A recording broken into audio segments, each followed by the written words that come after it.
শীতের সকালে লেপের নিচে শুয়ে থাকার মতো আনন্দের জিনিস আর নেই। তবুও আমায় উঠতে হলো। সকাল 8টায় ক্লাস। দেরিতে ক্লাসে গেলে হেড স্যারের গালি খাওয়া লাগবে। বাইরে খুব কুয়াশা। শহরে বড় হয়েছি বলে গ্রামের এমন কুয়াশা দেখার সৌভাগ্য হয়েছে কম। আমি যে গ্রামটায় আছি তার নাম সোহাগপুর। এই গ্রামের সরকারি প্রাথমিক স্কুলে অ্যাসিস্ট্যান্ট টিচার হিসাবে আছি।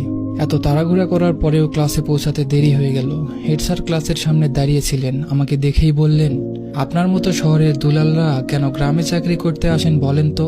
যে চাকরি করেন একটু মনোযোগ দিয়েই করেন। এভাবে গা এলিয়ে দিয়ে চাকরি করলে চলবে? মাথা নিচু করে ক্লাসে ঢুকলাম। চাকরিটা করতে ভালো লাগছে না, কিন্তু কিছু করার নেই। সরকারি চাকরির বয়স আমার প্রায় শেষ। এই শেষের দিকে এসে চাকরিটা পেয়েছি। মধ্যবিত্ত জীবনে এমন একটা চাকরি সত্যিই খুব দরকার। তাই চাকরিটা ছাড়ার কোনো সুযোগ নেই আমার। ক্লাসে ঢুকে আজকে পড়ানোর টপিকটা দেখে মন মেজাজটা খারাপ হয়ে গেল। আজকে পড়ানো লাগবে হামিলনের বাসিওয়ালা। আমার পড়া সবচেয়ে বাজে বাচ্চাদের গল্পগুলোর মধ্যে একটা। ছোটবেলা থেকে এই গল্পটা পড়তে আমার খুব খারাপ লাগতো, ভয় পেতাম। প্রথম আমি গল্পটা যখন পড়ি তখন মনে হয় আমি ক্লাস 2তে। একটা গ্রামের গল্প। গ্রামের নাম হামিলন। সেই গ্রামের মানুষজন ইঁদুরের যন্ত্রণায় অস্থির। হঠাৎ একদিন বাসিওয়ালা এলো, এসে বলল এই গ্রামের সব ইঁদুর তাড়িয়ে দিবে, বিনিময়ে তাকে টাকা দিতে হবে। গ্রামবাসী রাজি হলো। বাসিওয়ালা ইঁদুর তাড়ালো। এরপর প্রতিশ্রুতি অনুযায়ী টাকা চাইলো। গ্রামবাসী টাকা দিল না। এরপরই আমি আমার সেই ছোট বয়সের ভয়ঙ্কর আতঙ্কে ডুবে যাওয়ার অংশটা শুনলাম। বাসিওয়ালা গ্রামবাসীদের শিক্ষা দিতে চাইলেন। তিনি গ্রামের মাঝখানে গিয়ে বাঁশিতে এক সুর তুললেন। ভীষণ ভয়ঙ্কর এক সুর।